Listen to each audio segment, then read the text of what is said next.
हम लोग जब कैंसर की बात करते हैं तो जैसे मर्दों में कौन से कैंसर कॉमन है या औरतों में कौन से कॉमन कैंसर होते हैं, हमेशा हम लोग सोचते हैं। तो औरतों में एक सबसे ज़्यादा कॉमन कैंसर, मतलब जैसे हम लोग कहते हैं सेकंड मोस्ट कॉमन कैंसर, जो फर्स्ट मोस्ट कॉमन कैंसर है वो तो है ब्रेस्ट कैंसर। उसके बाद जिसका नंबर आता है वो ओवेरियन कैंसर है।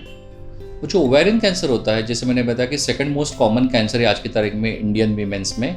और अगर मैं पूरी इंडिया की पॉपुलेशन की बात करूँ तो it is the 7th most commonest cancer होता है जो पाया जाता है।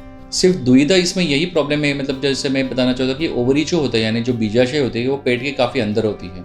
तो जब तक पेशेंट को कुछ कोई तकलीफ नहीं हो तब तक उसे पता करना काफ़ी मुश्किल हो जाता है। तो इसके कॉमन सिम्टम्स रहते हैं, बहुत बार पेशेंट एसिडिटी या डिस्पेप्सिया हम लोग कहते हैं हमारी लैंग्वेज में, या पेट फूलना, या तो पेट पे सूजन आना, अगर पेशाब संडास में तकलीफ होना यानी जैसे पेशाब में कोई जलन होना, टॉयलेट के लिए बार बार होना, ये सारे सिम्टम्स दिखाई दे सकते हैं।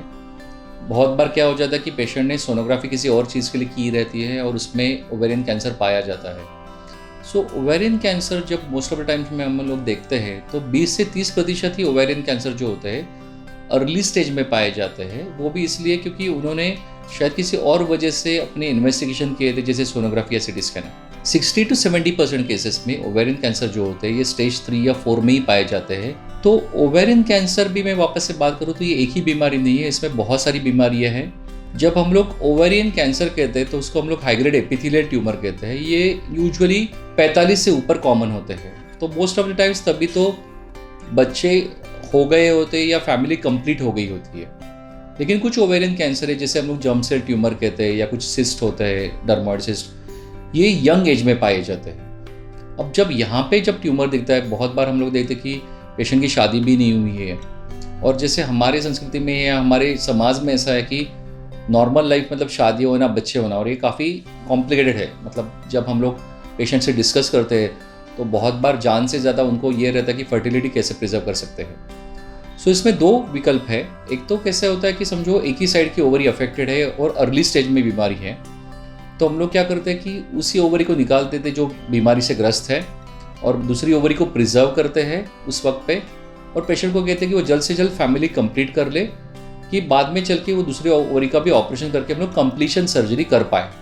अब बहुत बार क्या हो जाता है कि शायद ये विकल्प नहीं रहता है कि शायद एडवांस स्टेज की बीमारी और दोनों ओवरी निकालना कंपलसरी है, क्योंकि अगर हम लोग वो नहीं करें तो पेशेंट की जान को खतरा पैदा हो सकता है। सो यहाँ पे विकल्प ऐसा होता है, अगर समझो कोई शादीशुदा औरत हो, अगर उनकी फैमिली शुरुआत ही नहीं हुई, तो हम लोग क्या करते हैं उसमें पहला ऑप्शन है कि सिर्फ हमने को ओवरीज ही निकालने हैं।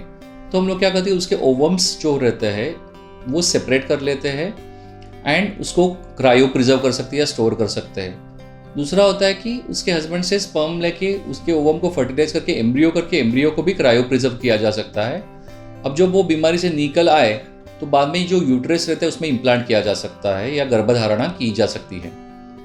लेकिन जब ऐसा ऑप्शन नहीं रहता है तो हम लोग ऐसे ही एम्ब्रियो क्रिएट करके सरोगेट मदरहुड, जिसे सरोगेसी कहते हैं, जिसमें स्पर्म और ओवम तो बायोलॉजिकली मतलब बच्चा आपका ही होगा, लेकिन यूट्रस जो होता है, गर्भधारणा जो होती है किसी और औरत के अंदर में हो जाती है। डेफिनेटली इसमें बहुत सारे लीगल फॉर्मेलिटीज़ कंप्लीट किए जाने पड़ते हैं, लेकिन ये भी एक विकल्प है। लेकिन मुश्किल तब आती है जब पेशेंट की शादी ही नहीं हुई है, तो ऐसे वक्त पे फिर हम लोग जो ओवम होते हैं उसको प्रिजर्व कर देते हैं। आज की तारीख में बहुत बार ऐसे हुआ है कि जैसे अगर ओवरी यानी बीजाशय क्षति बीमारीग्रस्त नहीं है तो उसको निकाल के भी क्रायो प्रिजर्वेशन यानी फ्रोजन किया जा सकता है। लेकिन आज के तारीख में ये जो टेक्नोलॉजी है बहुत ही प्रिमिटिव फेज में है।